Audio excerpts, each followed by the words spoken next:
போது அவருடைய முகத்தை அவர் மறக்கவில்லை. அடிக்கிறவர்களுக்கு அவருடைய முதுகை என்ன பண்ணாரா? தாடை மேலே பிடுங்கிறவர்களுக்கு என்ன பண்ணாரா? தன்னை ஒப்பு கொடுத்தாரா? நல்லா கவனிச்சு கொள்ளுங்க. இதெல்லாம் ஏன் சகித்தார் தெரியுமா? அவருக்கு முன்னால ஒரு சந்தோஷம் இருந்துச்சான், அதனால அவர் சகித்தார். அந்த சந்தோஷம் என்ன தெரியுமா?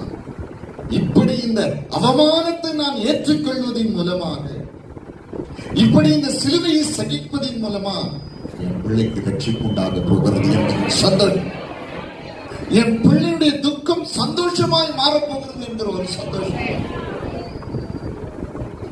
அந்த அவமானத்தை சகிக்கிறதுக்கு காரணம், என் பிள்ளை விடுதலையாக்கப்பட போகிறார், என் மகள் பலன் அடைய போகிறார், என் பிள்ளைகள் உயர்த்தப்பட போகிறார்கள், என் பிள்ளைகள் ஆசீர்வதிக்கப்பட போகிறார்கள், என் பிள்ளைகளுடைய பாவங்கள் மன்னிக்கப்பட போகிறது, என் பிள்ளைகள் பரிசுத்தமாக்கப்பட போகிறார்கள், என் பிள்ளைகள் இந்த உலகத்தில் மேன்மையானவர்களாய் இருக்க போகிறார்கள், என் பிள்ளைகள் நீதிமான்களாய் மாற்றப்பட போகிறார்கள், என் பிள்ளைகள் பாக்கியவான்களாய் மாற்றப்பட போகிறார்கள், என் பிள்ளைகள் ஆசீர்வதிக்கப்பட்டவர்களாக அநேகரை நீதிக்குட்படுத்துகிறவர்களாக மாறப்போகிறார்கள் என்கிற ஒரு சந்தோஷம் அவருக்கு.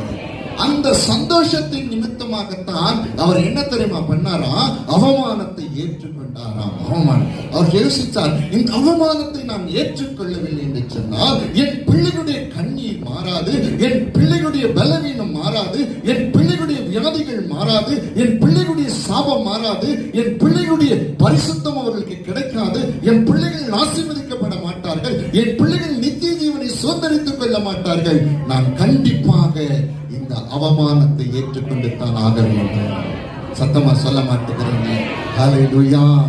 இன்னும் சத்தமா சொல்றீங்களா? சத்தமா சொல்றீங்களா? இப்படிப்பட்ட நல்ல தேவனை கரங்களை உயர்த்தி ஸ்தோத்திரம் பண்ணலாமா?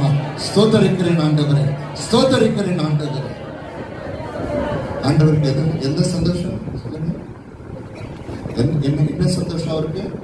நீங்களும் நல்லா இருக்க போறமே அந்த சந்தோஷம், நம்ம கண்ணீரெல்லாம் மாற போகிறது அந்த சந்தோஷம். சத்தமா சொல்லுங்க. நம்முடைய சாபங்கள் எல்லாம் மாற்றப்பட்டு ஆசீர்வதிக்கப்பட போகிறோமே அந்த சந்தோஷம், நம்ம கட்டுக்கெல்லாம் உடைய போகிறது அந்த சந்தோஷம். சத்தமா சொல்லுங்க. எல்லா பிசாசின் அதிகாரம் நொறுக்கப்பட போகிறது அந்த சந்தோஷம். இதெல்லாம் என் பிள்ளைகளுக்கு எப்ப தெரியுமா உண்டாகும்? எப்ப உண்டாகும்? இந்த அவமானத்தை நான் சகிக்கிறதுனாலே, இந்த சிலுவையை நான் சகிக்கிறதுனால தான் அப்படின்னு சத்தமா சொல்ல மாட்டேங்கிறீங்களே? ஹல்லேலூயா. இன்னைக்கு அப்படிப்பட்ட சந்தோஷம் மாத்திரம் தான் ஆண்டவராகிய இயேசு கிறிஸ்து. ஆமென். சத்தமா சொல்லுங்களேன். ஆமென். சத்தம்